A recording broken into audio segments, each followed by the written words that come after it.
Welcome back to the Carpenter Critique. I'm your host, Luke Carpenter, and I'm so happy to have you here. Oh my gosh. Okay. I just watched the Odyssey last night. I went to the Dolby Theater at AMC, so it was like the big one. If you don't know the levels of the theaters, let me explain it to you. No, just kidding. But so Dolby's the biggest one with the surround sound and everything, which I feel like if you haven't seen the Odyssey yet, that is exactly where you need to see it. You need to see it in the movie theaters. It is kind of a disservice, I feel like, to the movie if you go see it like just on streaming. Like, you should see it in the movie theaters. It's one of those movies that you have to see in the theaters. Oh my gosh. But it was a packed theater, so it was really fun. Oh my gosh. Wow, wow, wow, wow, wow. Wow, wow, wow, wow. All I can say is wow. Christopher Nolan.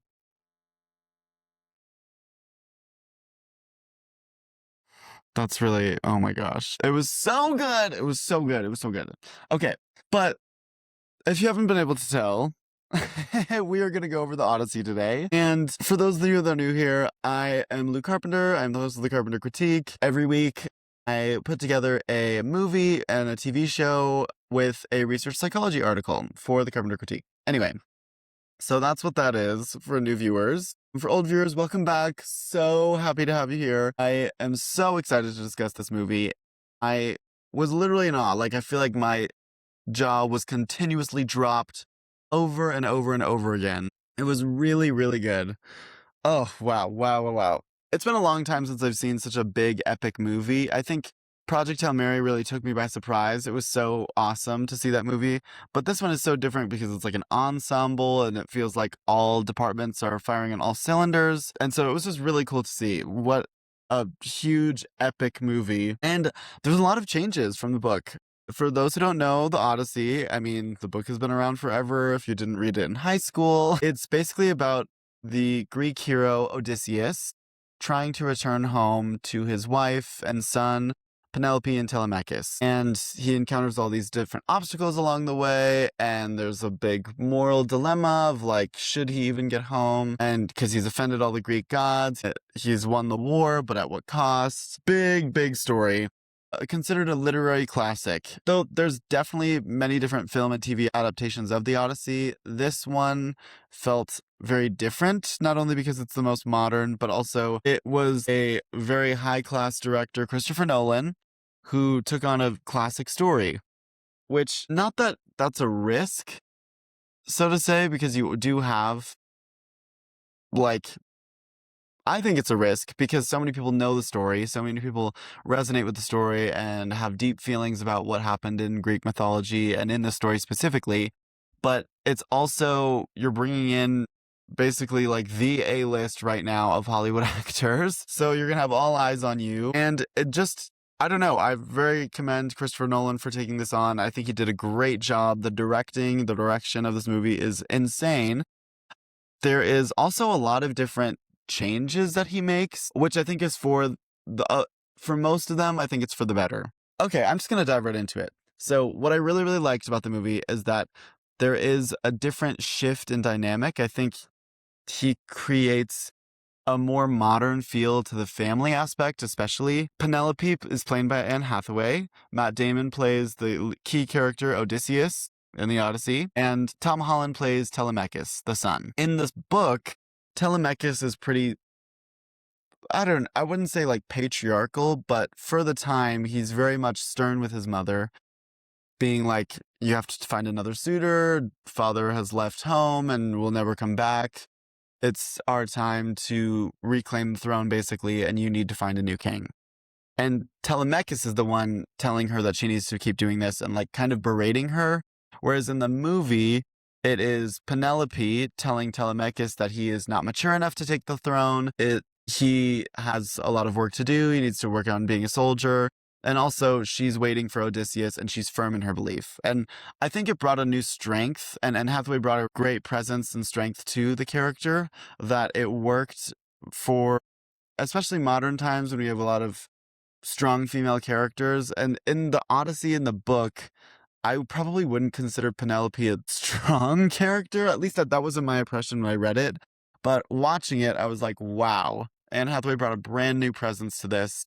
great. And also, Christopher Nolan probably saw this vision of Penelope being a strong wife, being maybe Odysseus's equal, as opposed to in the Greek times, like the wife was very much below the husband. Yeah, so I thought like the energies really matched well. Matt Damon, the DILF that you are. Holy crap. I didn't even care about Tom Holland, Robert Pattinson throughout the movie. I was like, why is Matt Damon the hottest man to ever walk the earth? Why is he ripped as fuck with a gray beard? There's one scene when he's on the island with Calypso and he's just laying down on the beach. And you just see, even if he's laying down, he's got these like ripped 6-pack abs. His body is like covered in muscle. And you're just like, damn, this 55-year-old has really got me beat body-wise. Like, why is his body so T? But holy crap, like the whole time I was thinking, wow, Matt Damon, he's still got it. He's still got it. Every hairstyle, every beard that he had in the movie, he's got it. He also plays a great character. He's killing it. We also have Charlize Theron as Calypso, which I don't remember. I think Calypso is in the book, but a lot of what took place in the book is when Odysseus and his soldiers are at a mysterious island with these different princesses, and the princesses are feeding them white lotus flowers, and that makes them forget that they're on the journey home.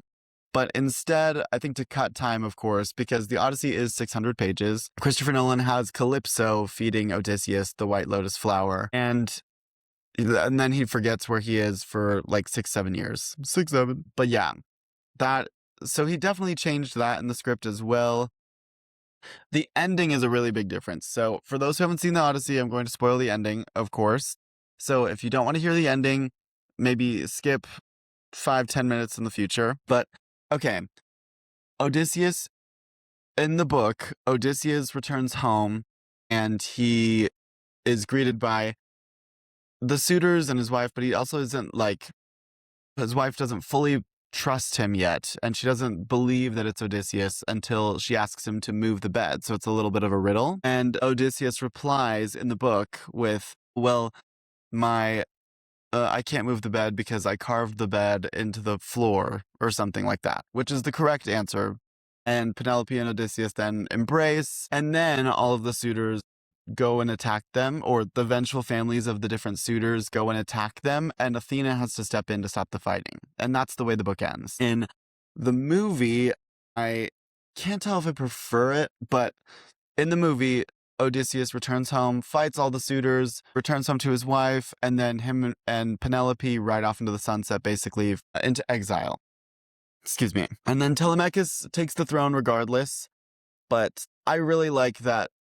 I think the casting of Tom Holland was perfect. He plays a young kid so well, and I think believing in his father the entire time, but he also had courage and strength in war. But yeah, I think he was a really good choice for this. There obviously could have been younger actors that might have taken on the role differently, but I think Tom Holland was a really good choice, especially if you need a star-studded cast. The young boy actor to cast right now would absolutely be Tom Holland.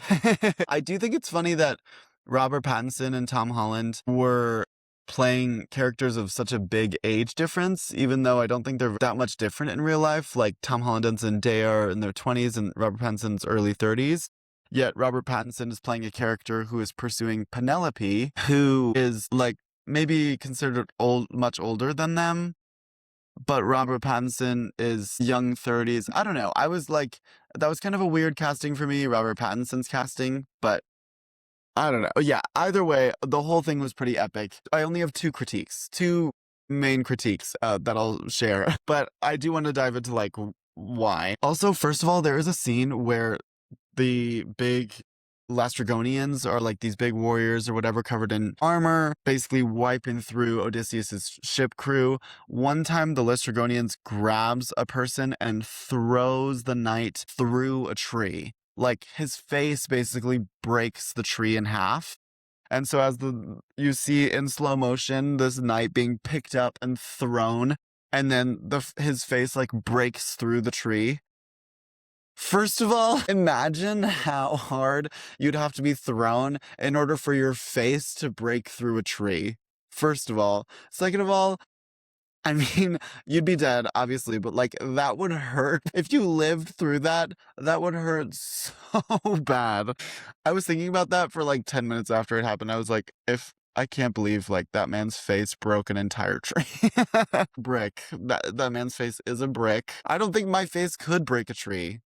Anyway, like even if it was thrown super hard, I think my face would break before the tree would break.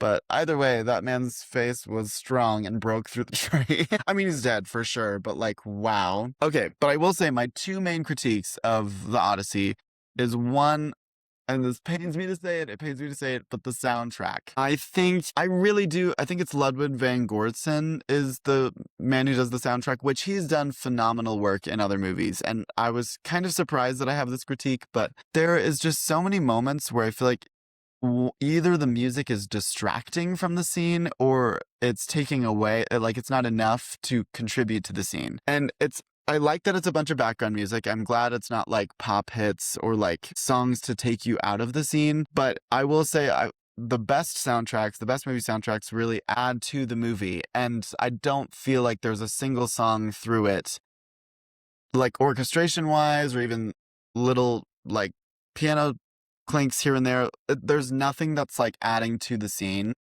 in my opinion. And I feel like there's a few times even in the movie where I'm like, the song does not match what's happening right now. And there's a very different tone happening in the soundtrack versus what's happening in the scene.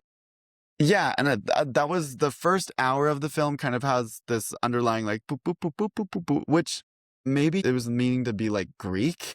But either way, I feel like it not takes you out of the movie, but doesn't enhance the movie at all. And if anything, it takes you away from, it's just kind of like, what is happening in the soundtrack right now? Or like, what is happening in the background of the scene? This is not matching up.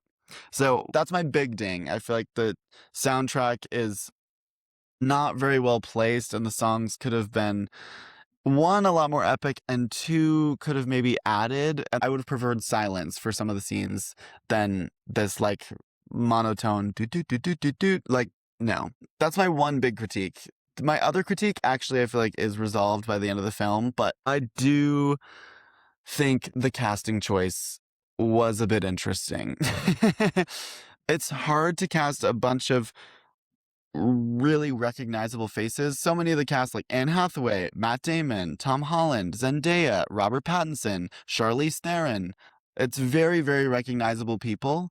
And it's a very classic story. And so I think the hardest thing for me to get into the story was like truly believing that these characters or like the actors were playing these characters. It was hard for me to get into that mindset of like, this isn't the actor, this is the character. And mainly because these actors are so recognizable. And I think that's the risk you run when you cast such famous actors. Versus if this was a bunch of unknown characters or a bunch of unknown actors, you would have much more easily have slipped into the story. Does that make sense? Like, because you cast such recognizable faces, I'm automatically thinking, oh, where do I know them from? Oh, I've seen them before. Oh, they're all like, they're so famous that we've seen them in so many things. And so it does take you out of the story. I think for the first maybe 30 minutes, hour, when you're meeting all the characters, it's like hard to get into the story on the first time watching it just because of how famous the cast is. And so I will do a little bit of a ding on that end. And it's like, oh, Charlize Theron is Calypso. Wow. That's crazy. Oh, the Princess of Genovia is actually the queen in this land, you know? And like Spider-Man is Telemachus. Got it. And Rue Bennett is Athena. What? But it's, once you get over that, obviously, I feel like the story really hits its stride and you're in it. But it just takes you a second to get into the story because you're recognizing all the actors. And I think that's a ding for casting such like literally like the it people of Hollywood right now. However, everybody does a really, really great job. And I think, especially by the end of the movie, and even like hour two, I would say you're fully immersed in the story and you feel like you're in it. You believe that these people are their characters and you believe like their intentions and everything. So everybody does a great job. It is not a ding to the actors themselves. I just think that the casting choice of casting basically the biggest names in Hollywood right now for all these characters might have taken away from the story just a little bit and like not immersed you fully yet. In the first couple, like in the first hour, maybe first 30 minutes. But then after that, you're fully immersed in it. You feel good. So those are my two dings, or the soundtrack and the casting. But I do feel like the casting redeems itself by the end of the movie, for sure. The soundtrack, however, does not, even though the end credits song is really great. So Travis Scott, you ate. Oh my gosh. And Travis Scott opens the movie. So it's like, why is Travis Scott banging on the table right now? Shouldn't you be in the recording studios? It's just like the casting is just a little bit weird, and I'll ding it for that. But really, I think great job. The set, holy crap. I want to look up the set budget. I'm going to look it up right now, actually. But the sets for the wars in the Odyssey is incredible. Ithaca's castle is amazing. I love the different castles. The big set is the war in Troy, when they sneak in through the horse. First of all, that horse is incredibly built. All the set pieces are really insanely built. It's just awesome. I'm glad that like the epicness of the acting and the casting could match the epicness of the set. The epicness of the costumes, the story is so big. Like it required all these departments to do really, really well. And they did. I don't know. I'm just, wow, wow, wow, wow. It was so good. I cannot recommend the movie enough. I think I would give it, just because of my two dings, I'm going to give it a 9.5. But wow, I have not seen a movie like that in so long, and maybe it's recency bias. I definitely am going to go see it again. I'm actually going to see it this Wednesday with some friends. So, but wow, wow, wow, wow. Also, really, the first time I read the book, I don't think I got the intensity of what him breaking his vows or like breaking the Greek rules really meant. I was just kind of like, well, he was really smart and won his way into Troy, then sneaking in through the horse and then coming out to open the gates for the warriors. Like, that was so brilliant. And so I didn't see it at the time, but because that was a violation of peace and a violation of Athena, the goddess of war, he out-tricked the Troy soldiers so that they could basically burn Athena's temple and raid the village, or raid this kingdom. I didn't see that as like a breaking of Greek rules, but I'm really, really glad that Christopher Nolan put emphasis on like, hey, that's not right. And what they did is not right. And that's why the gods are offended by you. I don't think I quite understood the weight of that when I was reading the story. It was more just like a hero's journey. I was like, oh, well, he goes from this place to this place and he won the war. He's pretty smart. This time, I think, especially in that last hour, he really hammers that home, which is great. I think he's getting his point across. Christopher Nolan is like, what Odysseus did was not right, and he's basically rectifying this, and he's a smart man trying to redeem himself and trying to return home. And the reason he didn't want to return home was because he was ashamed of the way he won the war and the way he broke the gods' rules. And I don't know, that was maybe a levity that was lost on me when I was 15 reading the book. But I would much rather read the book now and understand how big of a weight that was, and truly, especially for the time, how great of a man Odysseus was for not only seeking redemption, but trying to return home with honor. Love that. Yeah, the story is a classic. I'm really glad that it was brought to light. And also, Greek mythology is so fascinating. Odysseus is one of the great heroes of Greek mythology, and Matt Damon was such a perfect choice. I think you needed someone who could not only bring the strength to the character, but also this kindness, and you want to root for them. And Matt Damon, I think his reflection of his character and his kindness and openness is present through the film, but also you see how strong he is. It's a very difficult task, because especially the guy who plays, what's his name? I know it's John Bernthal is his real name, but he has a similar vibe, except it's a lot more aggressive. You can tell he's a nice guy, and he can play a nice guy, but he's also pretty rough and tough. And I just think Matt Damon was perfect for the role of Odysseus. I don't know if it would, in someone else's hands, what that role would have looked like, but you really need a good Odysseus for the Odyssey, and Matt Damon was perfect. And so, without further ado, I'm going to jump into the psychology article because it is not only super relevant, but I just wanted to read to you about it and also see our thoughts, and let's dive in. Because the Odyssey has been around so long, and it's a classic story. There are many different psychological takes to it. I thought maybe I could come up with a research psychology article about the redemption of a character or the perseverance of trying to get home, but I actually found an article talking about an Odyssey mindset and how there is truly a story of psychology within the story of the Odyssey. And so instead of comparing and contrasting the article, I actually picked an article talking about the psychological truth of the Odyssey. I'm going to summarize it for you and talk about the main points and also any of my thoughts. I hope you enjoy. This is called The Odyssey Mindset: How Ancient Wisdom Can Heal Modern Trauma. And so the central thesis of this is that Dr. Akbar reframes the Odyssey as a story about psychological survival rather than physical adventure. Instead of focusing on monsters and gods, he argues that this epic tale teaches us how to recover after trauma, adapt to uncertainty, develop resilience, accept our imperfections, and build a stable identity despite life's constant changes. In other words, everyone is on their own Odyssey. The destination isn't simply arriving somewhere, it is becoming the person capable of making the journey. Isn't that so cool? I thought that was so interesting. Even though this is an epic adventure and on every scale it's amazing, minus the soundtrack, sorry, but on every scale it's amazing. And even through this, I feel like even the psychological journey of trying to get home and trying to keep yourself sane enough to get there after experiencing so much loss, losing your entire crew, you just fought in battle for 8 years and now you're trying to find your way home for another 7 years. There's so much psychological strength you must have, not only in your own mind, but in yourself to get home and believe yourself capable of eventually getting home. Some of his main points are that life is an odyssey, not a straight line. Life is never going to happen the way you think it's going to happen. Sometimes people are going to face divorce, obviously. They're going to face loss, grief. Odysseus spends 10 years shipwrecked, grieving, isolated. He's tempted, failing, adapting, and starting over. Akbar argues that this could mirror something in modern life, like divorce, like illness, like layoffs or grief, an identity crisis of some sorts. And the key insight is that you really can't control what happens around you, but you can control your response. A principle that really closely aligns with cognitive behavioral therapy. He does also talk about that home is more than a place, it's like a person.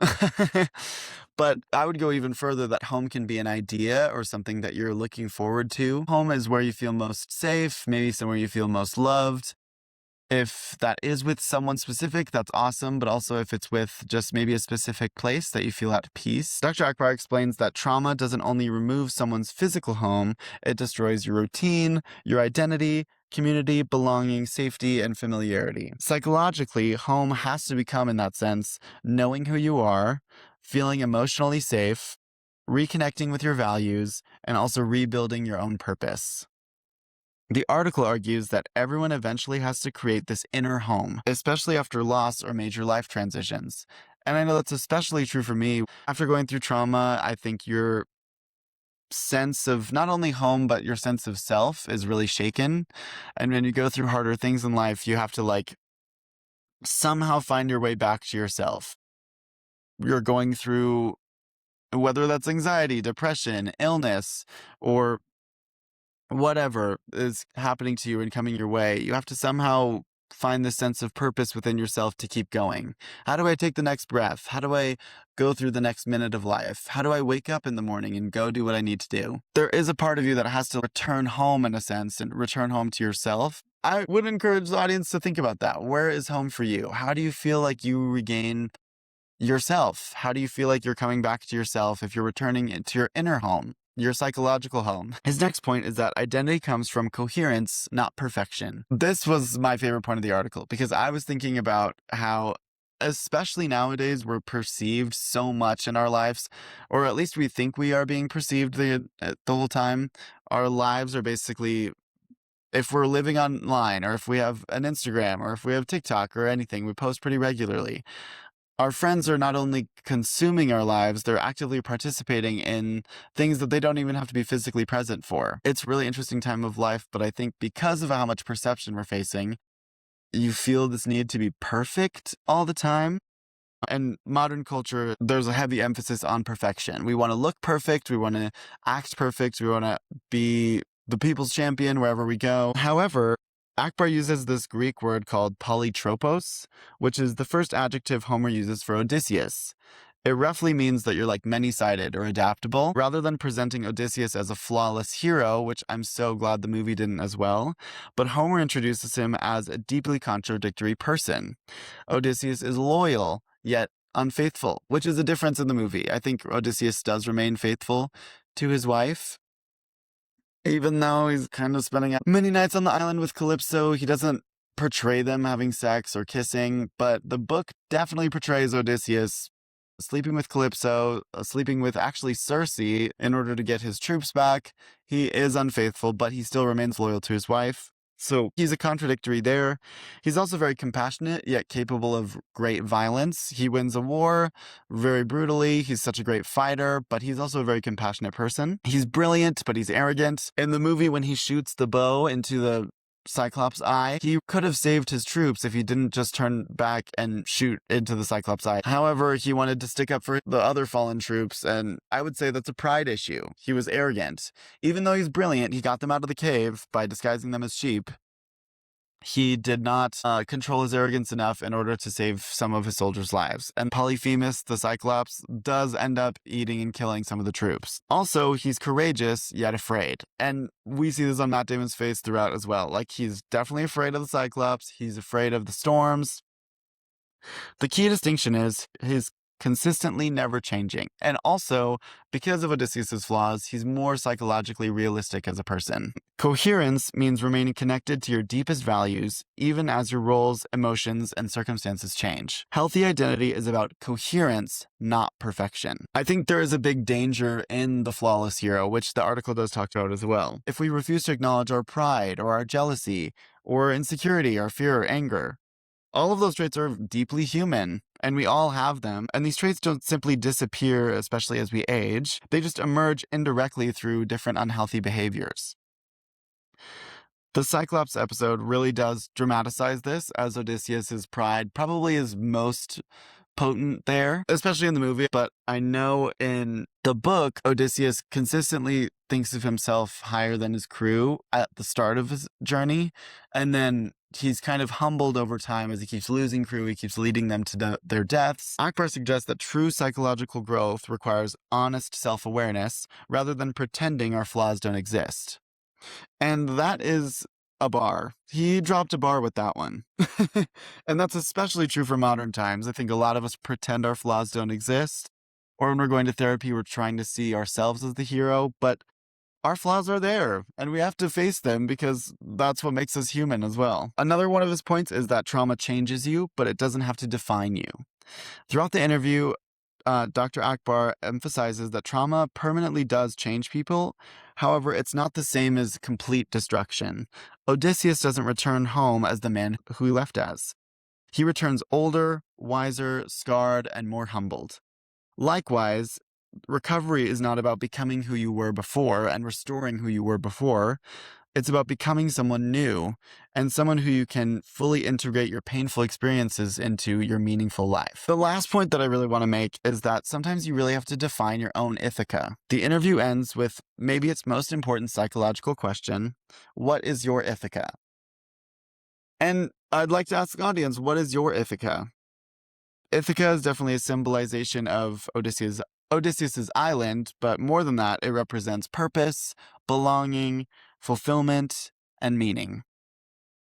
Many people spend their lives chasing someone else's versions of success, but whether that's shaped by family expectations, culture, or social media. His challenge to us is to define our own destination, because without a personally meaningful Ithaca, it's easy to be diverted by goals that don't truly fit your values. So this is a good challenge for us. How would we define our own Ithaca? I know for me, I would love to own a movie theater one day. I would love to live internationally one day. I would love to fall in love. I think that'd be great. I don't know. Maybe I would like to pursue more education, but I think those three are pretty solid goals to have. And one day I would make them happen. But also, I think it's okay not to have your final destination completely planned out. And obviously, You're as young as you're ever going to be right now today. So it's okay to not plan out the next 50, 60, 70 years of your life, 40, 30 years of your life, because we don't know what's going to happen. However, integrating with the adaptability of what we don't know what's going to happen, and also integrating our true personal goals that feel meaningful to us is really important. And how can we connect not only our goals, but our trauma into being like, what can I make meaning out of this short life that I live?